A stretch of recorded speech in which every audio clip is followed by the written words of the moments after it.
세계가 흔들릴 때마다 한국이 불려왔습니다.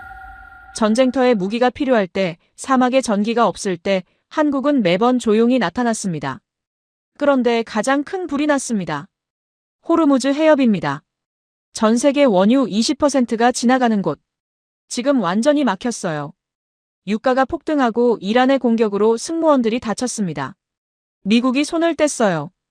유럽이 포기했습니다. 바로 그때 중동 전문가들이 입을 모았습니다. 이 위기 고착화될 것이다. 한국이 나서야 한다.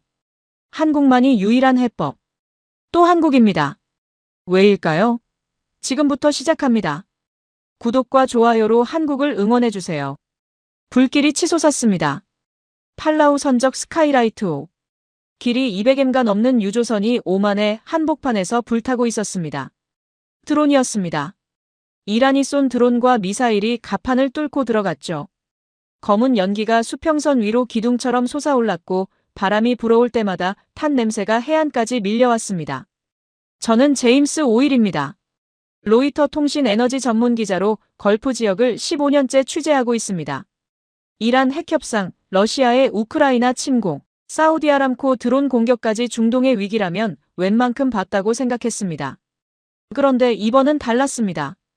2026년 2월 28일 미국과 이스라엘의 합동공습, 에픽 퓨리 작전이 이란을 강타했습니다.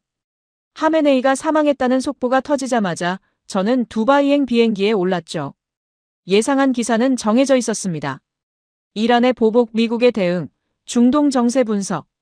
늘 써온 그 기사였습니다. 그런데 현장에 도착한 순간 그 모든 계획이 흔들렸습니다. 스카이라이트 5 공격 소식이 들려왔을 때 저는 오만 항구에 막 내린 참이었습니다. 즉시 현장으로 향했죠. 도착했을 때 선박은 이미 반쯤 가라앉고 있었습니다. 오만 해군 구조정 세척이 물보라를 일으키며 접근했고 승무원들이 구명정에 매달려 있었습니다. 인도인 15명, 이란인 5명, 20명 전원이 탈출했지만 4명이 부상을 입었습니다. 화상과 파편 부상이었죠. 저는 부두에서 생존자들을 기다렸습니다. 첫 번째로 내린 사람은 기관장이었습니다.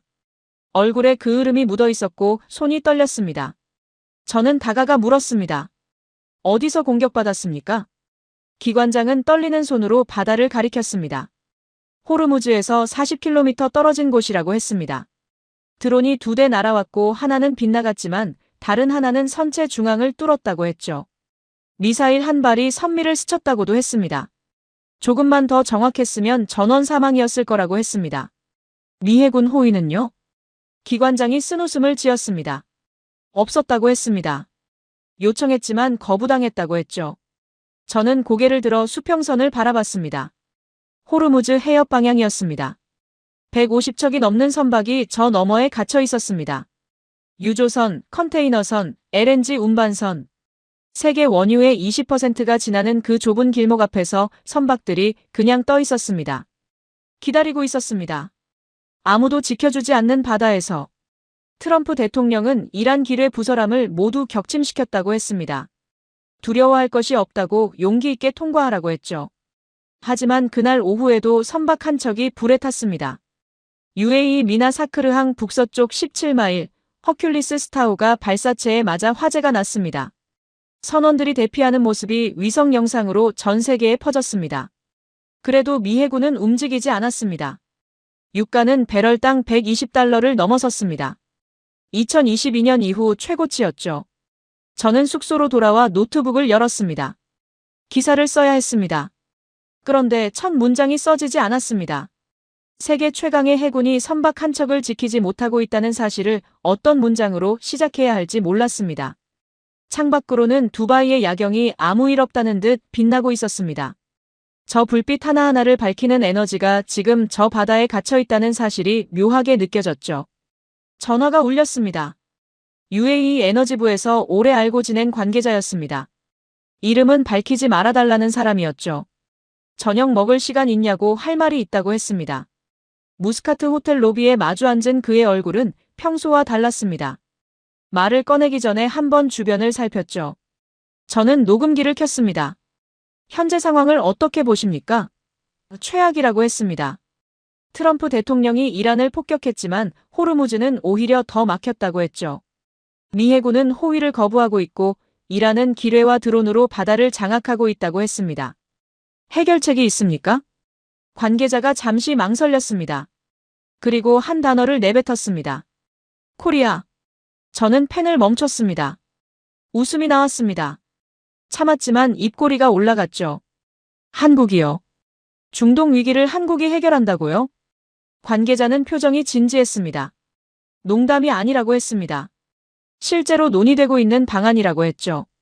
저는 녹음기를 끄고 호텔을 나섰습니다. 사막의 열기가 밀려왔습니다. 머릿속에서 그 단어가 맴돌았습니다. 저는 노트북을 열었습니다. 다음 취재처를 검색했어요. 하지만 손가락이 멈췄습니다. 대신 검색창에 다른 걸 쳤죠. 한국. 엔터키를 눌렀습니다. 검색 결과가 떴습니다. 한국이 UAE에 천공 II 미사일 방어체계를 납품했다는 기사들이 나왔어요. 바라카 원전 건설, 담수화 플랜트 프로젝트도 보였습니다. 저는 화면을 내렸습니다. 흥미롭긴 했어요. 하지만 이게 호르무즈 위기와 무슨 상관이 있다는 건지 몰랐습니다. 노트북을 닫으려는 순간 전화가 울렸습니다. 로이터 본사였어요.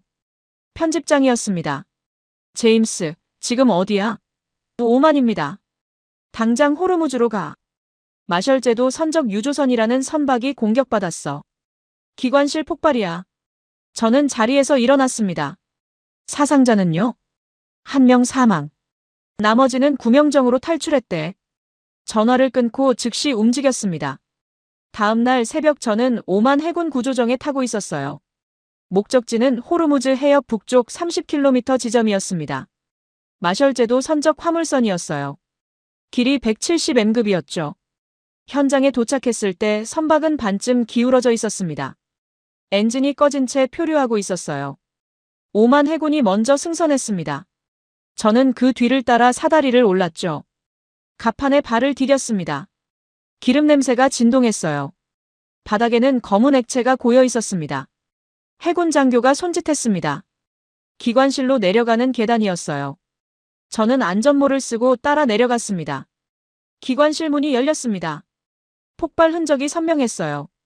벽면이 까맣게 그을려 있었고 파이프들이 뒤틀려 있었습니다. 구석에 천이 덮여 있었어요. 저는 다가가지 않았습니다. 알 수 있었어요. 저 아래 무엇이 있는지. 장교가 말했습니다. 필리핀 출신 기관사였다고 했어요. 32살이었다고 했습니다. 폭발 직후 사망했다고 했죠. 어떻게 폭발했습니까? 장교가 천장을 가리켰습니다. 구멍이 뚫려 있었어요. 지름 50cm 정도였습니다. 미사일이라고 했어요. 갑판을 뚫고 기관실까지 들어왔다고 했습니다. 저는 노트에 받아 적었습니다. 손이 떨렸어요. 나머지 선원들은요? 구명정으로 탈출했다고 했습니다. 23명 전원이요. 오만 해군이 구조했다고 했죠.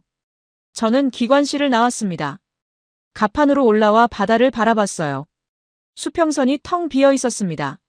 미 해군 함정은 보이지 않았어요. 구조정으로 돌아와 위성전화를 꺼냈습니다. 미중부 사령부 대변인에게 전화를 걸었죠. 마셜제도 선적 유조선 공격 당시 호위 함정이 있었습니까? 대변인이 잠시 침묵했습니다. 그리고 답했어요. 없었다고 했습니다. 왜입니까? 공격 위험이 높아서 호위를 제공할 수 없는 상황이라고 했어요. 위험이 낮아질 때까지 상업 선박 호위는 중단한다고 했습니다. 저는 전화를 끊었습니다. 그날 오후 더 황당한 일이 벌어졌어요. 크리스 라이트 미 에너지부 장관이 소셜미디어에 글을 올렸습니다. 미 해군이 유조선을 성공적으로 호위해 석유 공급을 지속하고 있다는 내용이었어요. 저는 화면을 보고 눈을 의심했습니다. 방금 중부사령부는 호위가 없다고 했는데요. 10분 후 장관의 글이 조용히 삭제됐습니다. 그 10분 사이에 원유 ETF 시가총액 8,400만 달러가 증발했어요. 허위 발표였던 겁니다. 저는 호텔로 돌아왔습니다. 저녁 8시 CNN을 켰어요. 앵커가 긴급 뉴스를 전하고 있었습니다. 이란이 호르무즈 해협에 기뢰 수십 개를 설치했다는 미 정보기관 소식통 보도였어요. 앞으로 수백 개를 추가로 설치할 가능성이 있다고 했습니다. 화면에 그래픽이 떴습니다. 호르무즈 해협 단면도였어요. 폭이 33km지만 실제 대형 선박이 통과할 수 있는 수심은 양방향 각각 3.7km 구간뿐이라고 했습니다. 앵커가 말했어요. 현재 750척의 선박이 페르시아만 안에 갇혀 항행하지 못하고 있다고 했습니다. 저는 TV를 끄고 창밖을 바라봤습니다. 오만의 야경이 펼쳐져 있었어요. 저 너머 호르무즈 해협에서 750척의 배가 기다리고 있었습니다. 승무원 수만 명이 갇혀 있었어요. 오늘 한 사람이 죽었습니다. 내일은 몇 명이 더 죽을까요? 저는 노트북을 열었습니다. 이건 에너지 위기가 아니었어요. 문명이 죽어가고 있었습니다. 전화가 울렸습니다. UAE 에너지부 관계자였어요. 어제 만났던 그 사람이었습니다. 제임스, 생각해봤습니까? 뭘요? 한국 이야기 말입니다. 저는 한숨을 쉬었어요. 솔직히 말씀드리면 아직도 이해가 안 됩니다. 한국이 이 상황에서 뭘 할 수 있다는 겁니까? 관계자가 잠시 침묵했습니다. 그리고 말했어요. 방법이 하나 있긴 합니다. 저는 자세를 고쳐 앉았습니다. 뭡니까? 아예 호르무즈를 우회하는 겁니다. 호르무즈를 우회한다고요? 저는 전화기를 귀에 바짝 댔습니다. 관계자가 설명했습니다. 운하를 뚫는 겁니다. 걸프만에서 시작해서 아랍에미리트 동쪽 푸자이라까지. 저는 노트북을 열어 지도를 띄웠습니다. 푸자이라는 아랍에미리트 동부 해안이었습니다. 호르무즈 해협 바깥에 위치한 항구였죠. 이란이 아무리 기뢰를 깔고 드론을 날려도 손댈 수 없는 위치였습니다. 거리가 얼마나 됩니까? 180km입니다. 저는 숨을 멈췄습니다. 180km 운하를요? 사막을 가로질러요? 관계자가 답했습니다. 이미 기반이 있다고 했습니다. 아부다비에서 푸자이라까지 360km 송유관이 이미 깔려 있다고 했습니다. 하루 최대 250만 배럴을 운반할 수 있는 파이프라인이 사막 아래를 지나고 있다는 겁니다. 대운하는 그 다음 단계라고 했습니다. 송유관이 원유만 나르는 관이라면 운하는 선박 자체가 통과하는 길이 됩니다. 유조선이 페르시아만에서 출발해 운하를 지나 오만해로 바로 나가는 겁니다. 호르무즈를 거치지 않고요. 저는 지도를 확대했습니다. 말이 됐습니다. 그게 더 황당했습니다. 비용이 얼마나 됩니까? 막대하다고 했습니다. 수에즈 운하 건설에 맞먹는 수준이라고 했습니다. 수에즈가 193km, 파나마가 82km였습니다. 180km면 그 중간 규모였죠. 하지만 호르무즈가 막힐 때마다 전 세계가 치르는 비용에 비하면 충분히 검토할 수 있다고 했습니다. 그리고 누가 짓습니까? 침묵이 흘렀습니다. 관계자가 조심스럽게 말했습니다. 한 나라가 거론되고 있다고. 대한민국이라고. 저는 웃음이 나왔습니다. 참으려 했지만 나왔습니다. 한국이요? 180km 운하를 한국이 짓는다고요? 농담이 아닙니다, 제임스. 실제로 논의되고 있는 방안입니다. 전화를 끊고 저는 전문가들에게 연락하기 시작했습니다. 직접 확인해야 했습니다. 첫 번째는 워싱턴이었습니다. 미국 토모카크의 중동 인프라 전문가 존 해리슨이었습니다. 70대 중반의 베테랑이었죠. 존, 아랍에미리트 대운하 구상에 대해 들어봤습니까? 그가 말했습니다. 들었다고. 말도 안 된다고 했습니다. 사막이고 담수 공급이 문제고 무엇보다 누가 짓겠냐고 했습니다. 수에즈는 프랑스와 이집트가 10년 걸려 뚫었고 파나마는 미국이 했다고 한국이 운하를 지어본 적이 있냐고 했습니다. 두 번째는 런던이었습니다. 영국 왕립 토모카크의 중동 담당 데이비드 클라크였습니다. 비현실적이라고 했습니다. 호르무즈 위기는 일시적이고 미국과 이란이 협상하면 끝날 텐데 왜 10년짜리 프로젝트를 시작하냐고 했습니다. 한국이 중동에서 원전이나 짓지 운하는 차원이 다르다고 했죠. 세 번째는 파리였습니다. 수에즈 운하 확장 프로젝트에 참여했던 프랑스 건설공학 전문가 장피에르였습니다. 기술적으론 가능하다고 했습니다. 하지만 왜 한국이냐고 했습니다. 이런 프로젝트는 프랑스나 미국이 해야 한다고 했습니다. 저는 노트를 덮었습니다. 미국 전문가 말도 안 됨. 영국 전문가 한국은 아님. 프랑스 전문가 왜 한국이냐? 세 대륙의 전문가들이 같은 결론을 내리고 있었습니다. 그리고 3명 모두 한국이라는 이름 앞에서 멈칫했습니다. 부정했지만 멈칫했습니다. 저는 그날 밤 11시에 전화를 걸었습니다. 관계자가 받았어요. 목소리가 낮았습니다. 조심스러운 목소리였어요. 한 가지만 묻겠습니다. 저는 말했습니다. 왜 하필 한국입니까? 지금 전 세계에서 가장 빠르게 가장 크게 짓는 나라가 따로 있지 않습니까? 전화 너머에서 침묵이 흘렀어요. 길었습니다. 저는 기다렸어요. 창밖에서 바람이 불었습니다. 모래소리가 유리창을 긁었어요. 중국은 이미 왔다 갔습니다. 저는 숨을 참았어요. 언제요? 호르무즈가 막히고 나흘 후입니다. 관계자의 목소리가 더 낮아졌어요. 대사관 채널이 아니었어요. 더 높은 곳에서 직접 온 라인이었습니다. 우리가 짓겠다고 했어요. 비용은 절반. 착공은 6개월 안에. 기술은 이미 검증됐다고 했습니다. 저는 노트를 폈습니다. 조건이 있었겠죠. 있었습니다. 관계자가 말했어요. 운영권이었어요. 50년. 저는 펜이 멈췄습니다. 그리고 하나가 더 있었습니다. 관계자가 말했어요. 목소리가 더 조용해졌어요. 푸자이라였습니다. 그곳에 시설을 두겠다고 했어요. 보안을 위해서라고 했습니다. 운하를 지키려면 필요하다고 했죠. 저는 지도를 머릿속으로 그렸습니다. 푸자이라. 호르무즈 해협 바깥. 페르시아만 입구. 전 세계 원유의 20%가 지나는 그 물길이 시작되는 곳. 거기에 그 시설이 들어선다면. 저는 말이 나오지 않았어요. 전화기를 귀에 댄 채로 그냥 앉아 있었습니다. 호텔방이 조용했어요. 에어컨 소리만 들렸습니다. 낮고 규칙적인 소리였어요. 그 소리가 갑자기 크게 느껴졌습니다. 저는 눈을 감았습니다. 거절하셨습니까? 그 자리에서요. 관계자의 목소리가 처음으로 단단해졌습니다. 우리는 전례를 알고 있습니다. 빚을 지고 항구를 넘긴 나라들이 어떻게 됐는지. 운하를 파는 게 아닙니다. 주권을 파는 겁니다. 우리는 그 길을 가지 않습니다. 저는 창밖을 바라봤습니다. 프랑스는요? 관계자가 낮게 웃었어요. 쓴웃음이었습니다. 프랑스도 왔습니다. 여러 나라가 함께였어요. 프레젠테이션이 3시간이었습니다. 완벽했어요. 반박할 수 없었어요. 기술적으로는요. 하지만 얼마나 걸리냐고 물었습니다. 관계자가 말했어요. 그들이 답했어요. 최소 12년. 조건에 따라 15년이 될 수도 있다고 했습니다. 저는 아무 말도 하지 않았어요. 12년. 저는 그 숫자를 노트에 적었습니다. 펜이 종이에 닿는 소리가 났어요. 아주 작은 소리였는데 방 안에서 크게 들렸습니다. 12년이라고 쓰인 숫자를 바라봤어요. 잉크가 천천히 마르고 있었습니다. 저는 노트를 덮었습니다. 지금 이 순간에도 배가 불타고 있어요. 관계자의 목소리가 낮게 떨렸습니다. 지금 이 순간에도 사람이 죽고 있습니다.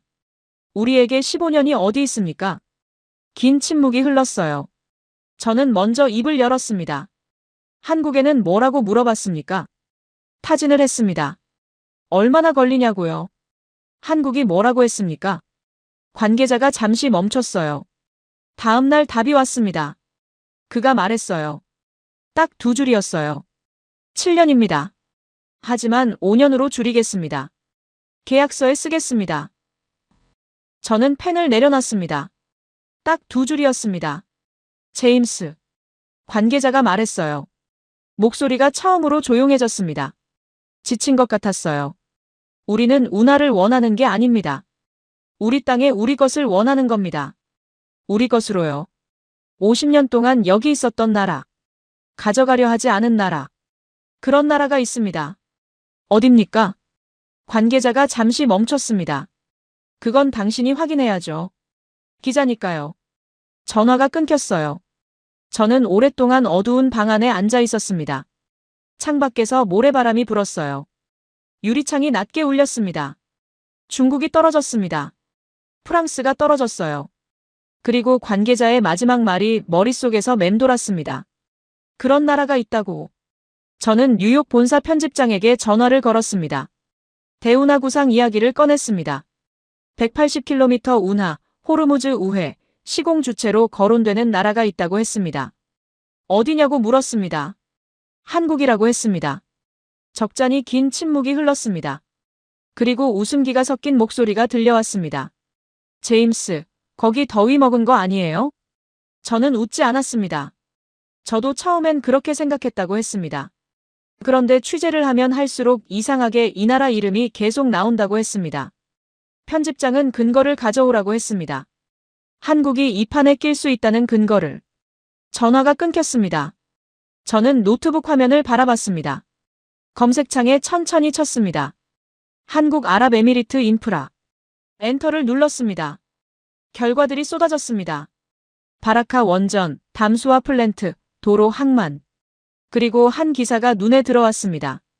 천궁 II 아랍에미리트 미사일 방어에서 96% 요격률 기록. 저는 화면을 멈췄습니다. 96%요. 기사를 클릭했습니다. 이란이 아랍에미리트를 향해 미사일을 쐈고 한국산 천궁 II가 대부분을 요격했다는 내용이었습니다. 아랍에미리트가 추가로 17기를 긴급 도입했다고 했습니다. 대구 공항까지 직접 가서 가져왔다고 했죠. 저는 화면을 스크롤 내렸습니다. 650억 달러 협력 체결. 원유 400만 배럴 확보. 저는 의자에서 일어났습니다. 방사는 알겠습니다. 한국이 무기를 잘 만든다는 건 들었습니다. 하지만 운하는요. 저는 창밖을 바라봤습니다. 오만의 밤하늘이었습니다. 별이 총총했죠. 저 너머 호르무즈에서 150척이 넘는 선박이 기다리고 있었습니다. 미국은 손을 놨고 유럽은 방법이 없다고 했습니다. 그런데 아랍에미리트는 한국을 부르고 있었습니다. 왜일까요? 저는 노트북을 닫고 항공편을 검색했습니다. 내일 아침 첫 비행기 목적지는 아부다비였습니다. 직접 가서 봐야 했습니다. 한국이 정말 이 판을 바꿀 수 있는지. 아부다비 공항에 내렸습니다. 4월 초였어요. 중동의 열기가 쏟아졌습니다. 저는 택시를 잡아 타고 시내로 향했어요. UAE 국방부 청사 근처 호텔이었습니다. 체크인을 하고 방에 들어갔죠. 노트북을 열어 천궁 II를 검색했습니다. 한국항공우주산업이 만든 중거리 지대공 미사일이었어요. 사거리 50km, 요격고도 20km까지 가능했습니다. UAE가 2024년에 처음 도입했다고 했어요. 그리고 올해 초 이란 공격 때 실전에서 검증됐다고 했습니다. 저는 날짜를 확인했습니다. 2026년 2월 15일 이란이 UAE를 향해 탄도 미사일 12발을 쐈어요. 보복 공격이었습니다. 미국의 이란 폭격에 대한 응수였죠. 그날 밤 천궁 II가 출격했습니다. 12발 중 11발을 요격했어요. 96%였습니다. 저는 화면을 멈췄어요. 96%요. 기사를 더 찾았습니다. 로이터 본사 아카이브에도 있었어요. UAE 국방부 공식 발표였습니다. 천궁 II의 요격률이 96%라고 명시돼 있었죠. 그리고 사흘 후 UAE가 움직였습니다. 한국에 추가 도입을 요청했어요. 17기였습니다. 긴급이었습니다. 보통은 몇 달 걸리는 절차를 일주일로 줄였어요. UAE 공군 수송기가 직접 대구 공항으로 날아갔습니다. 천궁 II 17기와 유도탄 30발을 실어왔죠. 저는 손으로 얼굴을 감쌌어요. 이건 단순한 무기 거래가 아니었습니다. 다음 날 아침 약속 장소로 향했습니다. UAE 에너지부 본청이었어요. 관계자가 로비에서 기다리고 있었습니다. 제임스, 왔군요. 저는 악수를 나눴습니다. 천궁 II에 대해 묻고 싶습니다. 관계자가 고개를 끄덕였어요. 그리고 저를 엘리베이터로 안내했습니다. 12층으로 올라갔죠. 회의실이었어요. 벽면에 대형 스크린이 걸려 있었습니다. 관계자가 리모컨을 눌렀어요. 화면에 영상이 떴습니다. 밤하늘이었어요. 아부다비 상공이었습니다. 날짜가 표시됐어요. 2026년 2월 10일 오후 11시 43분. 화면 왼쪽에서 빛 하나가 치솟았습니다. 천궁 II였어요. 그리고 화면 오른쪽 상단에서 또 다른 빛이 떨어지고 있었습니다. 이란 미사일이었죠. 두 빛이 충돌했습니다. 섬광이 터졌어요. 하늘이 순간 하얗게 변했습니다. 폭발음은 들리지 않았어요. 영상이 무음이었습니다. 하지만 느껴졌습니다. 관계자가 말했어요. 이게 첫 번째 요격이었습니다. 그날 밤 11번 더 일어났죠. 저는 화면을 응시했습니다. 한 발은 어떻게 됐습니까? 사막에 떨어졌습니다. 인명 피해는 없었어요. 저는 노트에 받아 적었습니다. 12발 중 11발 요격 96%. 관계자가 화면을 껐어요. 그리고 저를 바라봤습니다. 제임스, 우리가 왜 한국을 신뢰하는지 아십니까? 저는 펜을 멈췄습니다. 왜죠? 그날 밤 아부다비 시민 300만 명이 잠들어 있었습니다. 한국이 그들을 지켰어요. 저는 입을 다물었습니다. 관계자가 계속했어요. 우리는 미국 패트리어트도 갖고 있습니다. 하지만 천궁 II를 선택했죠. 성능이 더 좋았고 한국은 약속을 지켰습니다. 약속이요? 납기입니다. 계약 후 18개월 만에 인도했어요. 미국은 30개월 걸린다고 했습니다. 저는 고개를 끄덕였어요. 그리고 추가 도입은요? 관계자가 미소를 지었습니다. 우리 공군기가 대구까지 날아갔어요. 직접 가져왔습니다.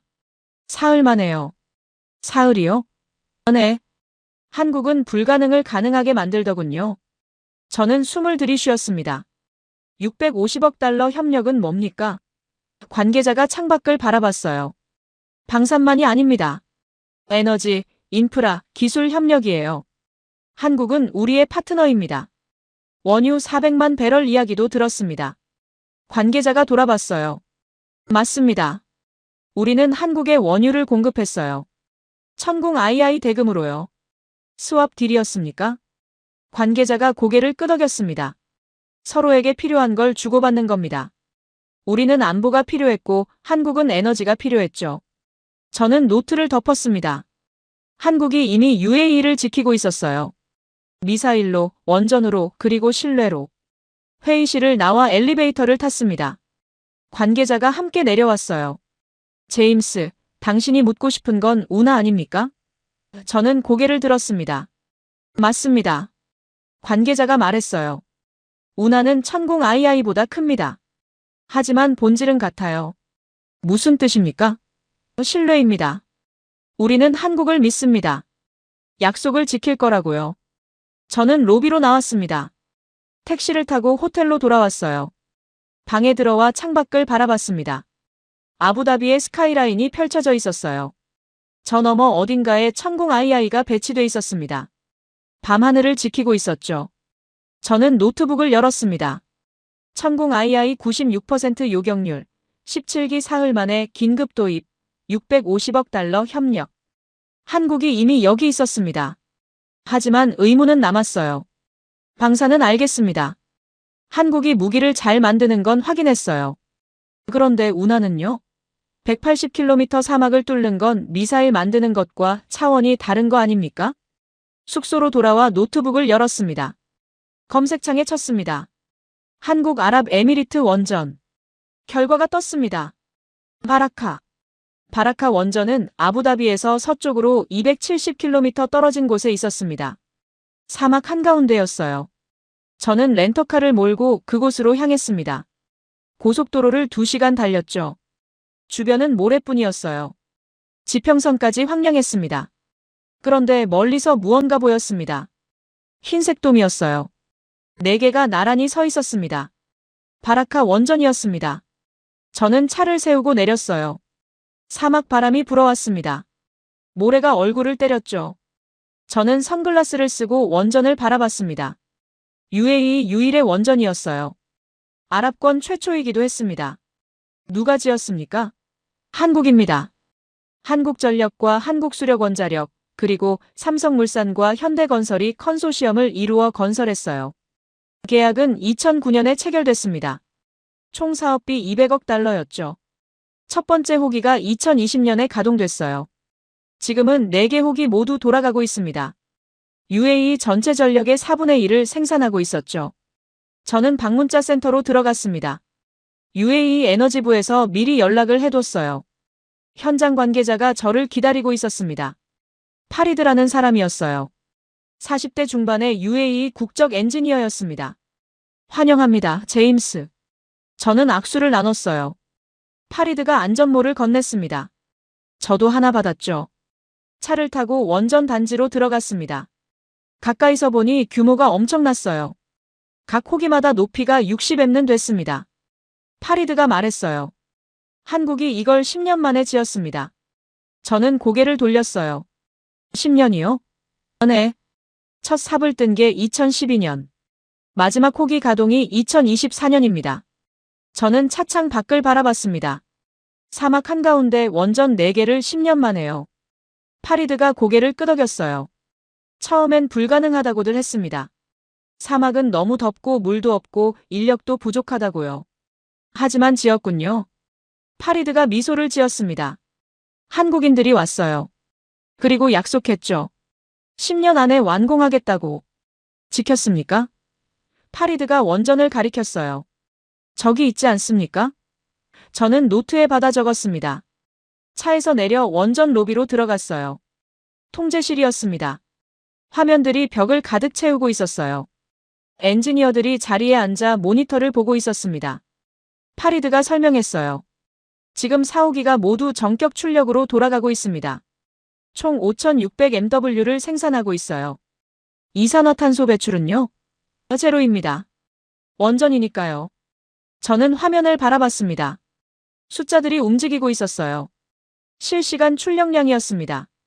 파리드가 말했어요. 한국 덕분에 UAE는 탄소 중립에 한 걸음 다가섰습니다. 통제실을 나와 다시 차를 탔습니다. 다음 목적지는 담수화 플랜트였어요. 원전에서 30km 떨어진 곳이었습니다. 도착했을 때 해가 중천에 떠 있었어요. 사막에 열기가 쏟아졌습니다. 파리드가 차에서 내렸어요. 저도 따라 내렸습니다. 눈앞에 거대한 시설이 펼쳐져 있었어요. 담수화 플랜트였습니다. 파리드가 설명했어요. 한국 두산중공업이 지었습니다. 하루 70만 톤의 바닷물을 담수로 만들어요. 저는 시설을 둘러봤습니다. 파이프들이 미로처럼 얽혀 있었어요. 펌프들이 쉬지 않고 돌아가고 있었습니다. 언제 완공됐습니까? 2023년입니다. 공사 기간은요? 파리드가 잠시 멈췄어요. 그리고 말했어요. 26개월입니다. 저는 펜을 멈췄습니다. 26개월이요? 네. 원래 44개월 걸린다고 했어요. 한국이 반으로 줄였습니다. 저는 노트를 확인했어요. 44개월을 26개월로요. 파리드가 고개를 끄덕였습니다. 우리는 기적이라고 불렀습니다. 왜 그렇게 빨랐습니까? 파리드가 플랜트를 가리켰어요. 한국인들은 24시간 돌아가며 일했습니다. 교대조를 3중으로 편성했어요. 자재 공급도 끊이지 않았고요. 그리고요. 약속을 지키려 했습니다. 한국인들은 그랬어요. 계약서에 26개월이라고 적었으니 그렇게 하겠다고. 저는 플랜트를 바라봤습니다. 사막 한가운데서 바닷물을 담수로 바꾸고 있었어요. 하루 70만 톤을요. 파리드가 말했어요. 이 물이 아부다비 시민들에게 갑니다. 한국이 우리에게 물을 준 겁니다. 저는 숨을 들이쉬었어요. 사막에서 물은 생명이었습니다. 한국이 생명을 준 거였죠. 플랜트를 나와 차로 돌아왔습니다. 파리드가 운전대를 잡았어요. 저는 조수석에 앉아 창밖을 바라봤습니다. 사막이 펼쳐져 있었어요. 파리드가 말했습니다. 제임스, 당신이 묻고 싶은 게 운하 아닙니까? 저는 고개를 돌렸어요. 맞습니다. 파리드가 앞을 보며 말했어요. 사람들은 불가능하다고 합니다. 180km 사막을 뚫는 게요. 당신은 어떻게 생각합니까? 파리드가 잠시 침묵했어요. 그리고 답했습니다. 한국이라면 할 겁니다. 왜 그렇게 확신합니까? 파리드가 뒤를 가리켰어요. 원전을 봤잖아요. 담수화 플랜트도 봤고요. 사막 한가운데 원전 4개를 10년 만에 지었습니다. 44개월 걸릴 일을 26개월에 끝냈어요. 차가 고속도로에 올랐습니다. 파리드가 계속했어요. 한국인들은 약속을 지킵니다. 불가능해 보여도 방법을 찾아요. 그게 제가 15년간 함께 일하며 배운 겁니다. 바라카 원전 10년 완공. 담수화 44개월을 26개월로 단축. 한국은 이미 불가능을 해냈습니다. 그렇다면 운하는요? 어쩌면 정말 가능할지도 모릅니다. 저는 창밖을 바라봤어요. 사막이 끝없이 펼쳐져 있었습니다. 저 사막을 가로지르는 운하, 180km. 머릿속으로 그려봤어요. 배들이 페르시아만에서 출발해 사막을 지나 오만해로 나가는 모습을요. 호르무즈를 우회하는 겁니다. 이란이 기뢰를 아무리 깔아도 상관없는 루트였죠. 파리드가 말했어요. 한국은 해낼 겁니다. 제가 장담해요. 아부다비로 돌아오는 길, 저는 노트에 적었습니다. 한국은 불가능을 가능하게 만든다. 그리고 밑줄을 그었어요. 아부다비 국립도서관은 시내 중심부에 있었습니다. 저는 다음 날 아침 그곳으로 향했습니다. 검색창에 쳤습니다. 한국, 중동, 건설, 1970년대. 결과를 훑다가 도서관 아카이브에 오래된 자료가 있다는 걸 확인했습니다. 아카이브 담당자가 저를 자료실로 안내했습니다.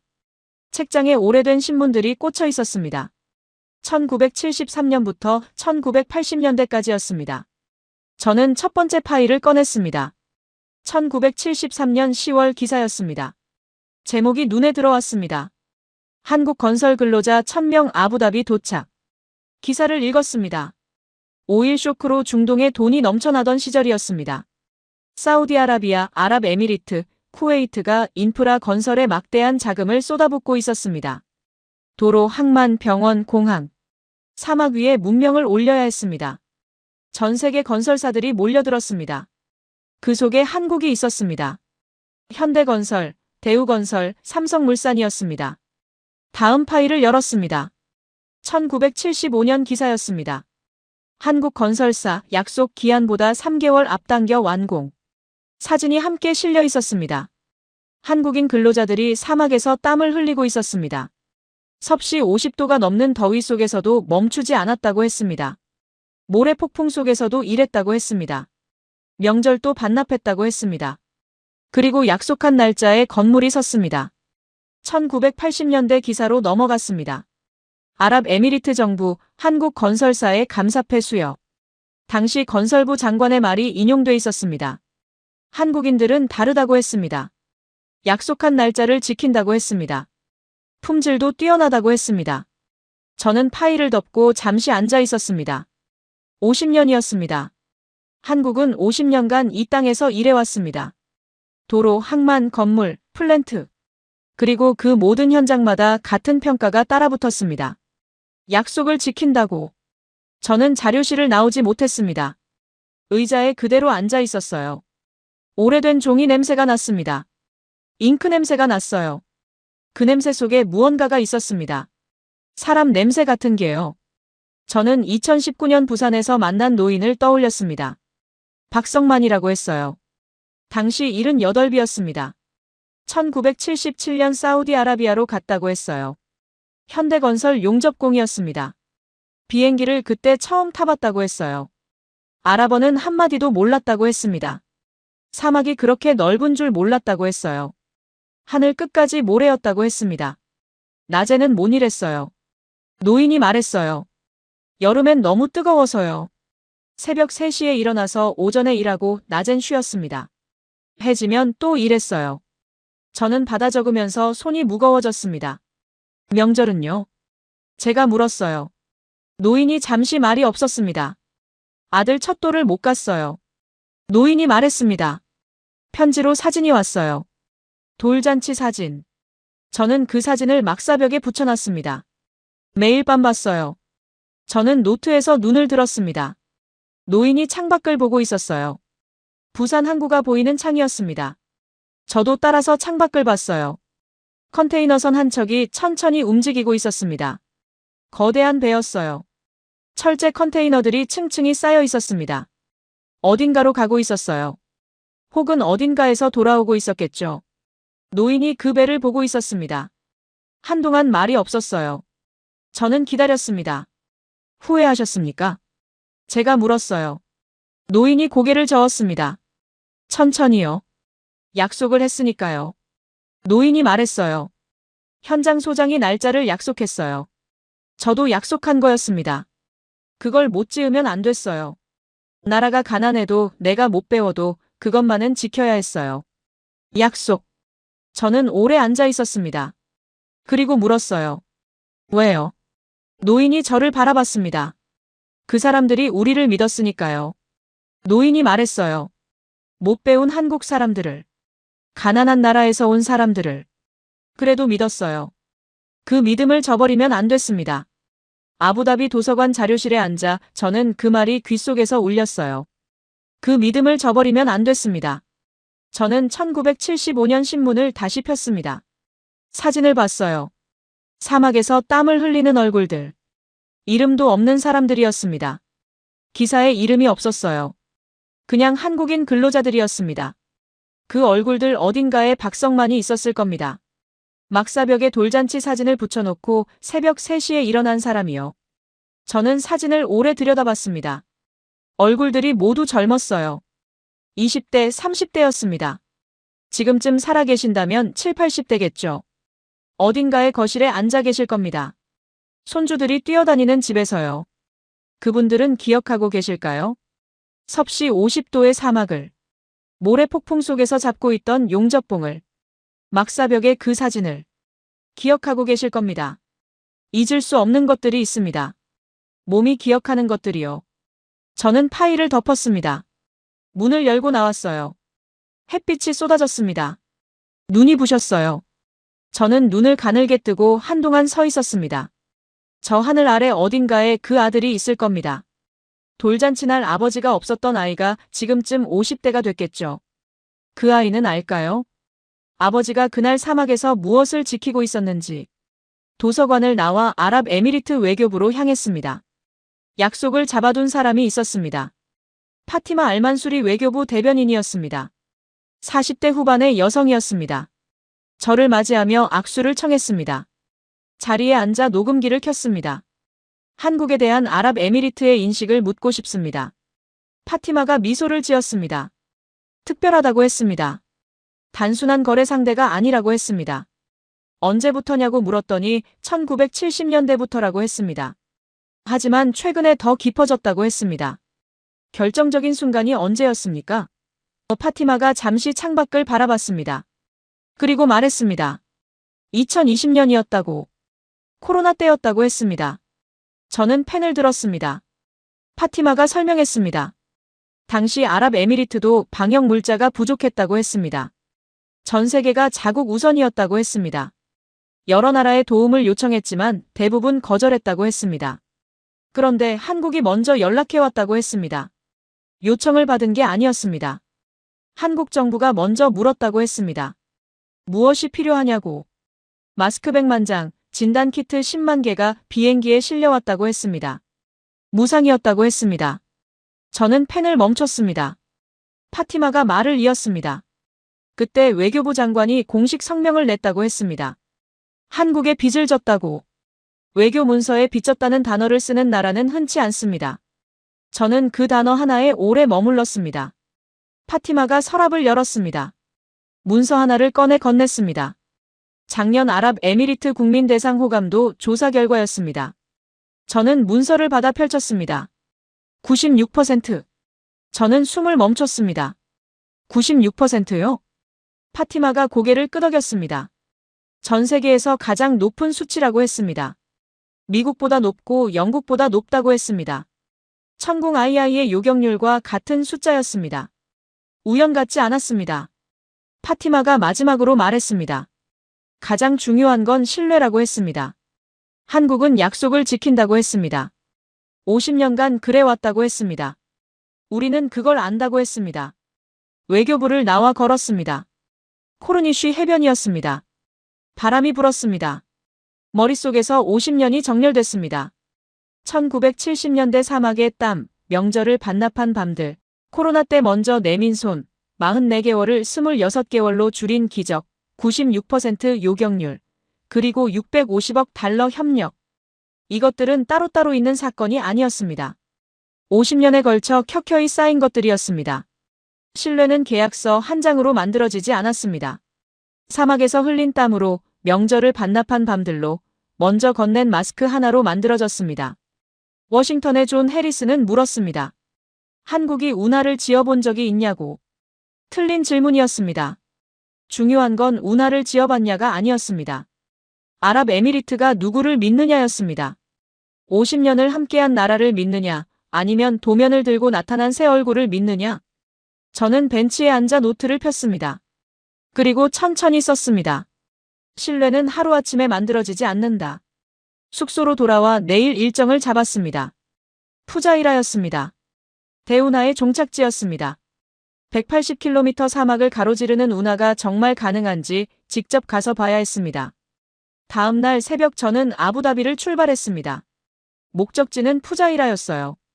UAE 동부 해안이었습니다. 거리는 180km였죠. 렌터카를 몰고 고속도로에 올랐습니다. 해가 떠오르고 있었어요. 사막이 끝없이 펼쳐져 있었습니다. 저는 운전하며 생각했어요. 이 사막을 가로지르는 운하, 정말 가능할까요? 1시간쯤 달렸을 때 도로 옆으로 무언가 보였습니다. 파이프였어요.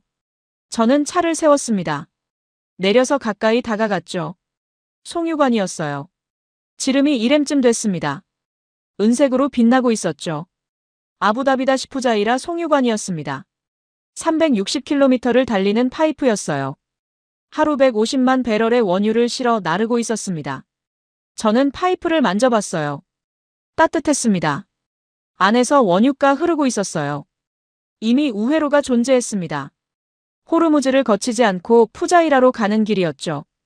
운하는 그 다음 단계였어요. 선박이 직접 통과하는 겁니다. 저는 차로 돌아와 다시 출발했습니다. 2시간 후 푸자이라에 도착했어요. 바다가 보였습니다. 오만해였죠. 호르무즈 해협 바깥이었어요.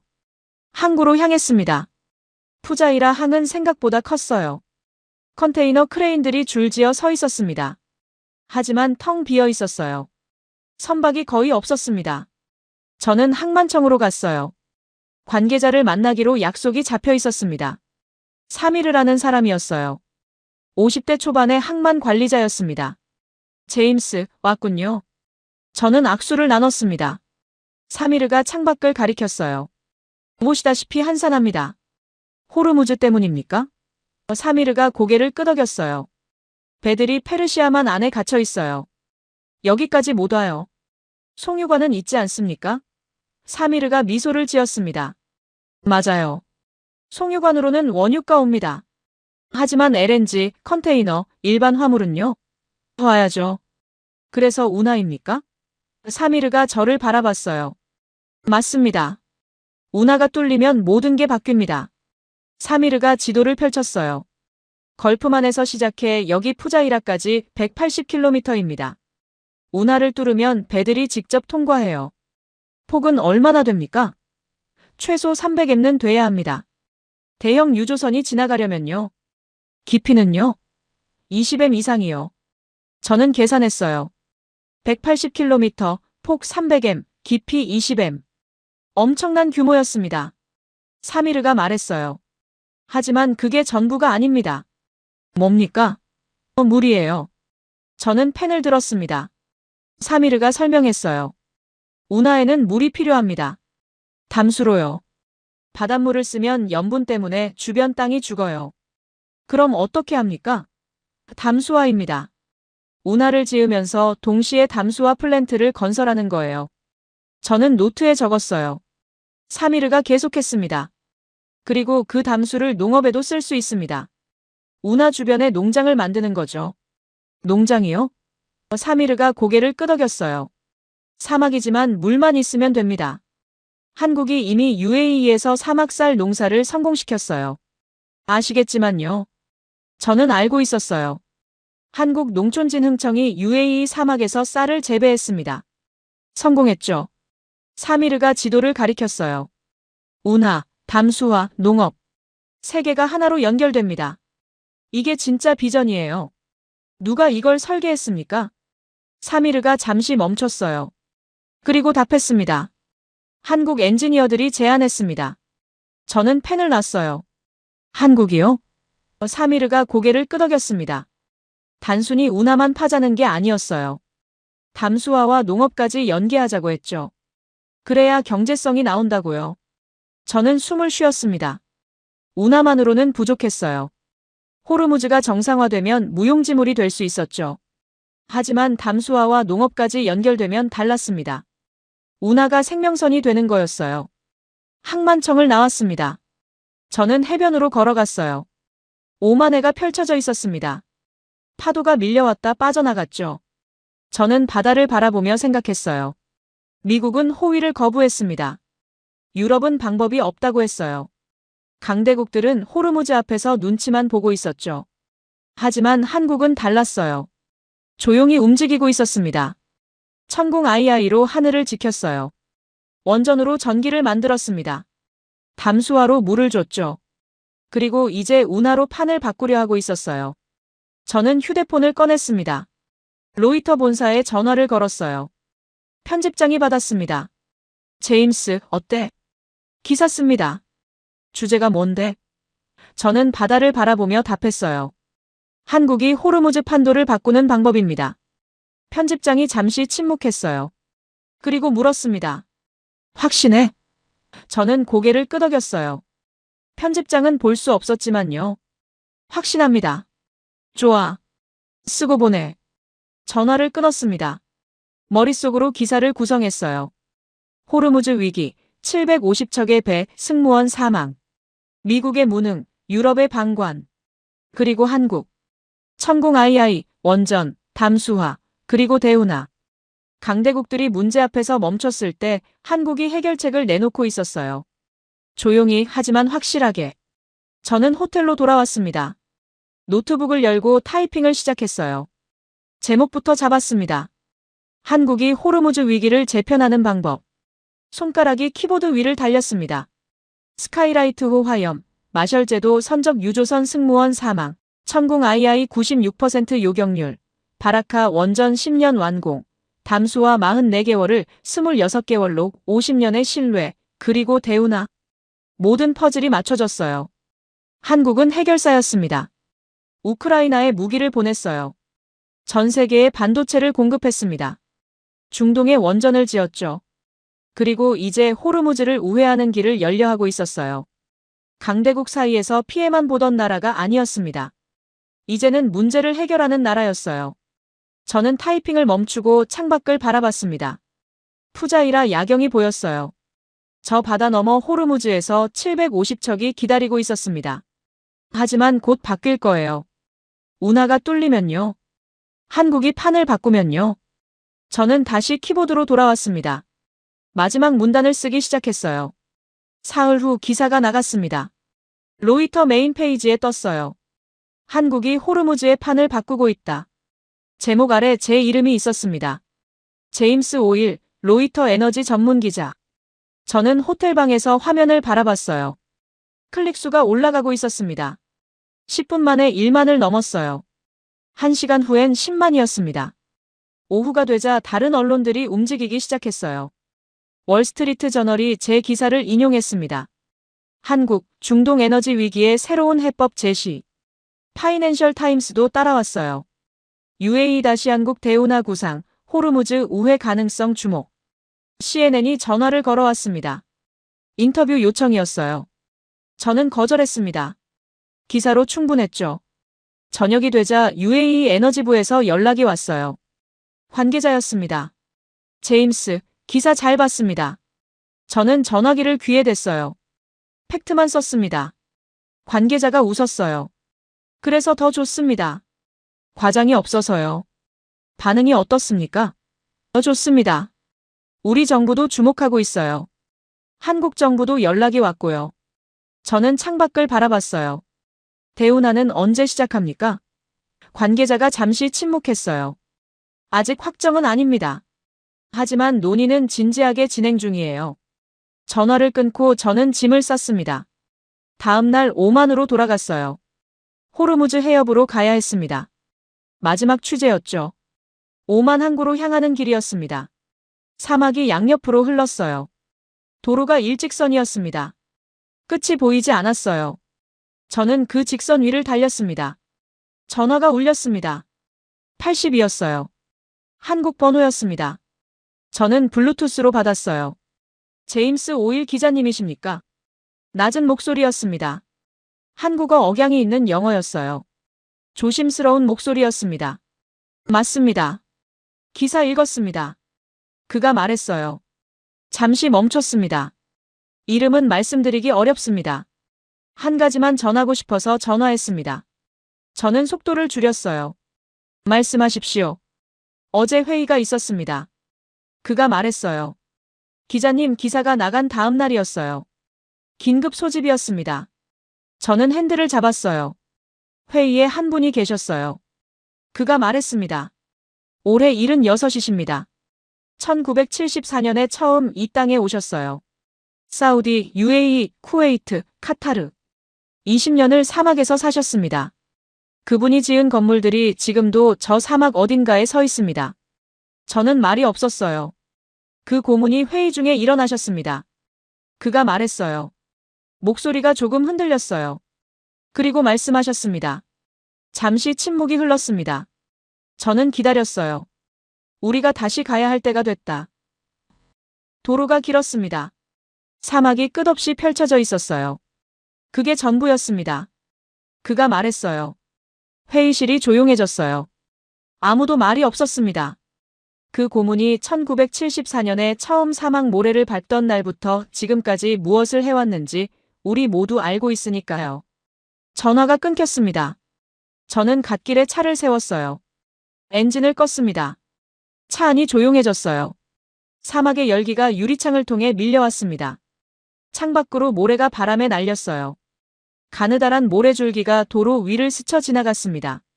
저는 그걸 보고 있었어요. 한동안. 그러다 핸들을 잡았습니다. 그리고 났어요. 다시 잡았습니다. 그리고 또 났어요. 저 너머 어딘가의 회의실에서 76의 손이 테이블을 짚고 일어서고 있었습니다. 지금 이 순간에요. 76. 1974년. 20년. 그 사람이 처음 사막에 발을 디뎠을 때 저는 태어나지도 않았습니다. 그 사람이 막사에서 잠들고 일어나 다시 일하던 그 세월이 얼마인지 저는 가늠이 되지 않았어요. 그래도 그 사람은 이 사막에서 일했어요. 그리고 지금 76의 나이로 회의 테이블을 짚고 일어나 말했습니다. 우리가 다시 가야 할 때가 됐다고.